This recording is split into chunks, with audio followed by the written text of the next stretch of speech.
My husband said he was having a boys' night with his best friend. I thought it was just innocent fun, but then his friend accidentally posted a photo of them at a strip club. My husband, Jake, and I have been together for 8 years, married for 5. I've always believed we had a strong relationship, one built on trust, honesty, and mutual respect. He's my best friend, my partner in everything, the person I've shared my dreams, struggles, and deepest fears with. I never thought I had a reason to question him. So when he casually mentioned he was having a boys' night with his best friend, Mark, I didn't even blink. Mark had been in his life longer than I had. They'd been inseparable since college, their friendship easy and familiar. Over the years, I'd grown used to their weekend hangouts, poker nights, sports bars, the occasional whiskey-fueled reminiscing about their glory days. It was normal. It was expected. Just a chill night with Mark, Jake had said, grabbing his jacket as he kissed me goodbye. Don't wait up. I smiled, not thinking twice. Have fun. The night passed uneventfully at first. I curled up on the couch with a book, letting the soft hum of the TV fill the empty space in our living room. Every now and then, I glanced at my phone, but there were no messages from Jake. No check-ins, no playful drunk texts. That wasn't unusual, though. He wasn't the type to constantly update me. I trusted him. It wasn't until nearly midnight that something shifted. I was scrolling absent-mindedly through Instagram when a story at the top of my screen caught my eye, Mark's name, a glowing ring around his profile. I tapped without thinking, expecting to see a blurry photo of beer glasses clinking or a terrible angle of his half-eaten nachos. Instead, the image that filled my screen made my stomach drop. It was dimly lit, a neon glow casting an unmistakable hue across the scene. A woman, no, several women, were in the frame, dressed in little more than stilettos and lingerie, their bodies bathed in the kind of low-red lighting that made the setting unmistakable. The kind of lighting you'd find in a strip club. And there, in the corner of the image, was Jake. He wasn't just there, he was seated comfortably, drink in hand, leaning back like he belonged. Next to him, Mark was grinning, clearly the one taking the picture. The caption? Just 2 words, wild night. My body went cold. I stared at the screen, my breath caught somewhere between my ribs. I blinked, hoping maybe somehow I was seeing things wrong. Maybe it was an old photo? Maybe it wasn't even him? But no, there was no mistaking it. That was my husband. That was tonight. A wave of emotions crashed over me all at once, confusion, anger, hurt. My mind scrambled for an explanation. Had he mentioned a strip club? Had he even hinted at something like this? No. He'd said a boys' night. That's all. A casual, harmless night with Mark. Not this. I clicked out of the story and checked Mark's profile, my hands suddenly unsteady. Maybe he'd posted something else, another clue, another hint at what exactly was going on. But just as quickly as I'd seen it, the story was gone. Deleted. A mistake. An accident. Mark hadn't meant to post it. My heart pounded in my chest. My mind raced through the possibilities. Did Jake not realize the photo had been posted? Was he going to tell me himself?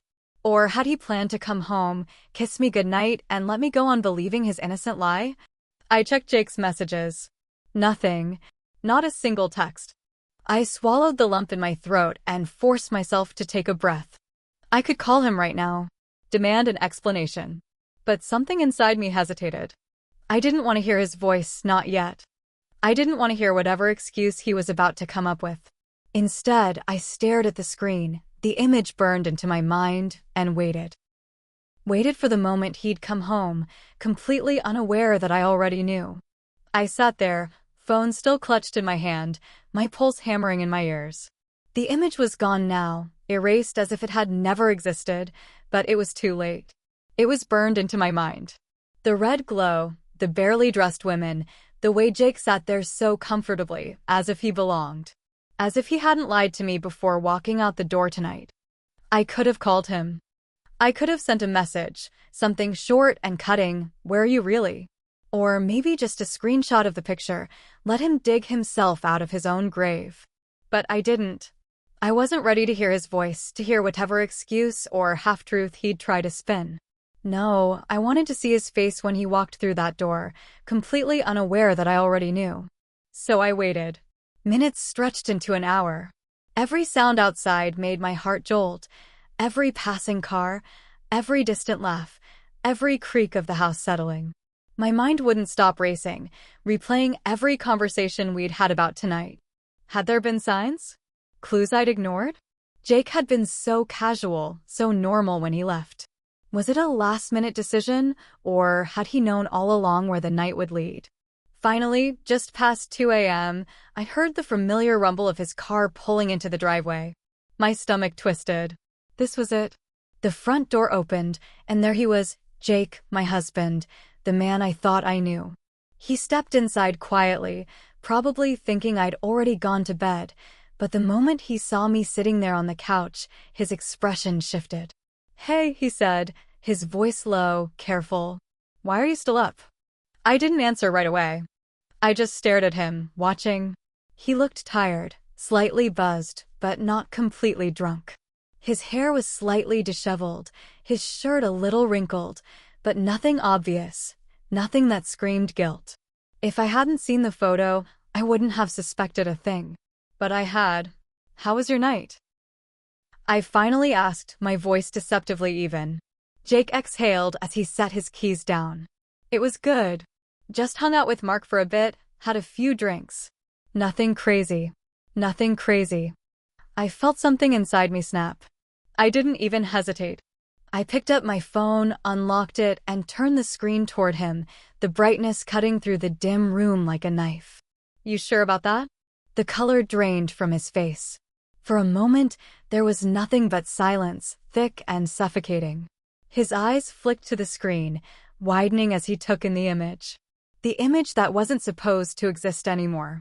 The image he probably thought had been erased before I ever saw it. "Where did you get that?" His voice was suddenly sharper, defensive. "Mark posted it," I said, my grip on the phone tightening. "By accident, obviously. He deleted it right after, but not before I saw it." I let the words sink in before I continued, my voice eerily steady. "So let me ask you again, how was your night?" Jake ran a hand through his hair, exhaling sharply. "Look, it's not what it looks like." I let out a short, humorless laugh. "Really? Because it looks a lot like you were at a strip club." He hesitated. Mark wanted to stop by for a bit, that's all. It wasn't planned. It was spur of the moment." I finished for him, my pulse thrumming in my ears. "Right. And you just forgot to mention that when you got home." He sighed, rubbing his temples like he was the one with a headache. "I didn't think it was a big deal." "Not a big deal." I felt my jaw tighten. "You didn't think lying to me was a big deal?" His gaze snapped to mine, and for the first time, I saw something flicker across his face, something between guilt and frustration. "I wasn't lying. I just didn't tell you." I stared at him, incredulous. "That's the same thing, Jake." His jaw tensed. "Come on, you know Mark. He gets these ideas, and he kept pushing for it." I didn't even stay that long. Long enough to look pretty damn comfortable, I shot back, gesturing at the photo. Long enough to drink, sit back, and enjoy the show. Jake let out a slow breath, his fingers pressing against his temples again. "It wasn't like that." "Then what was it like?" My voice rose, no longer controlled. "Because from where I'm sitting, it looks exactly like that." He looked at me then, really looked at me, and I could see the realization creeping in, that this wasn't something he could brush off, that I wasn't just going to let this go. He opened his mouth, then closed it as if searching for the right words. But what words could possibly make this better?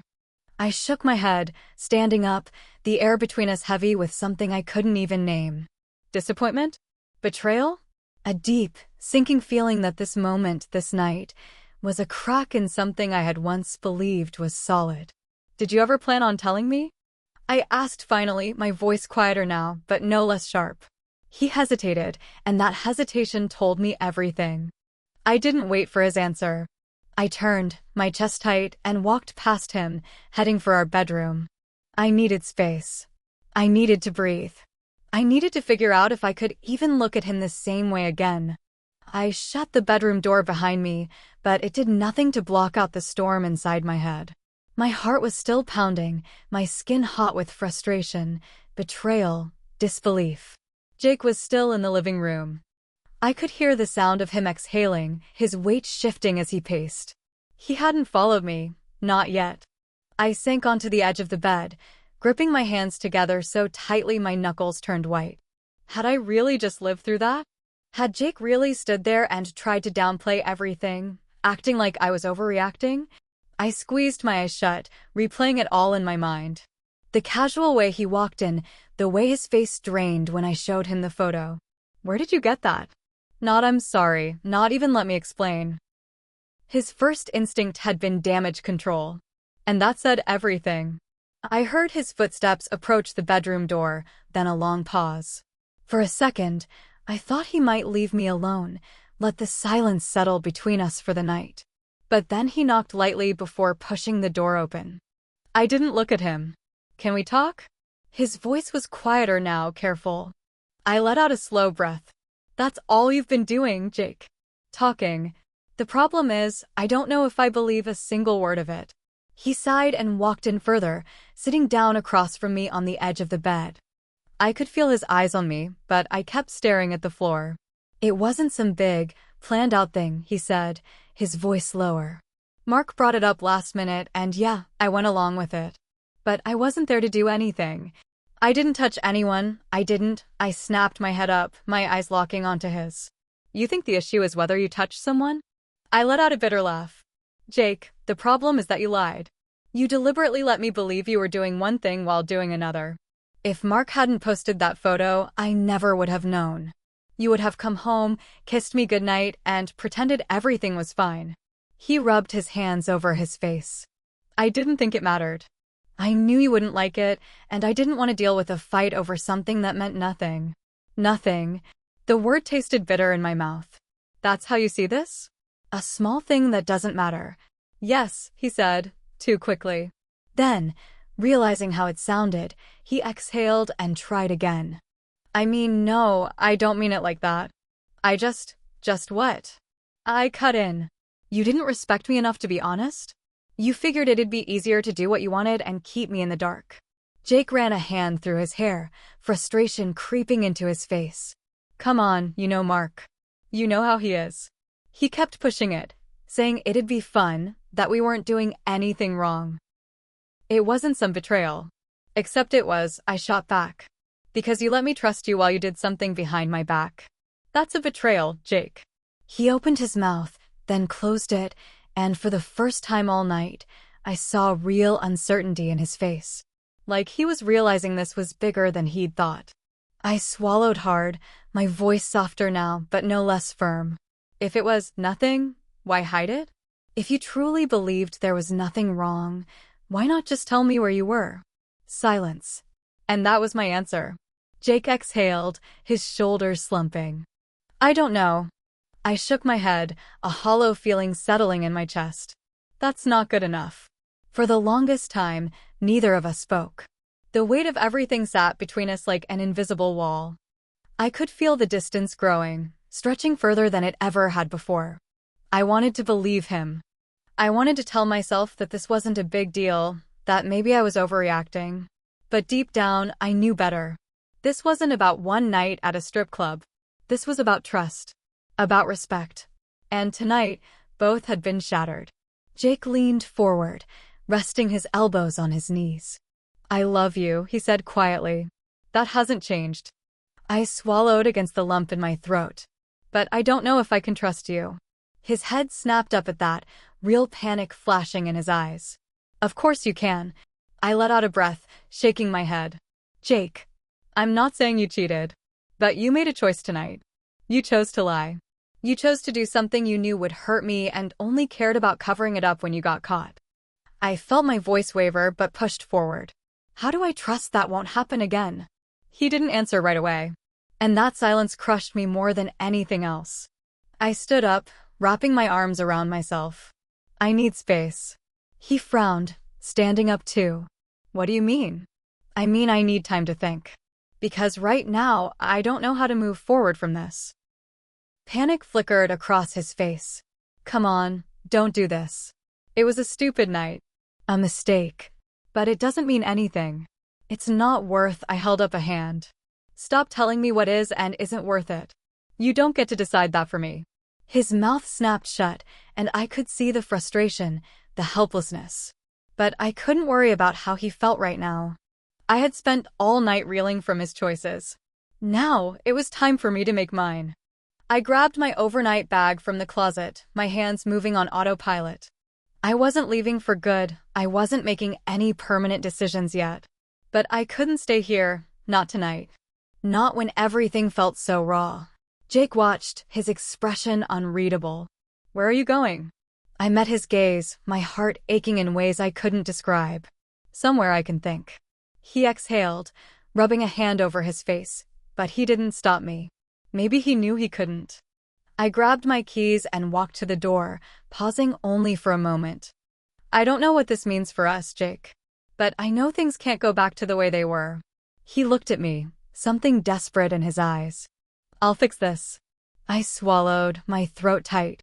I hope so. Then I turned and walked out, the weight of the night pressing down on me. And for the first time in 5 years, I wasn't sure if I was coming back.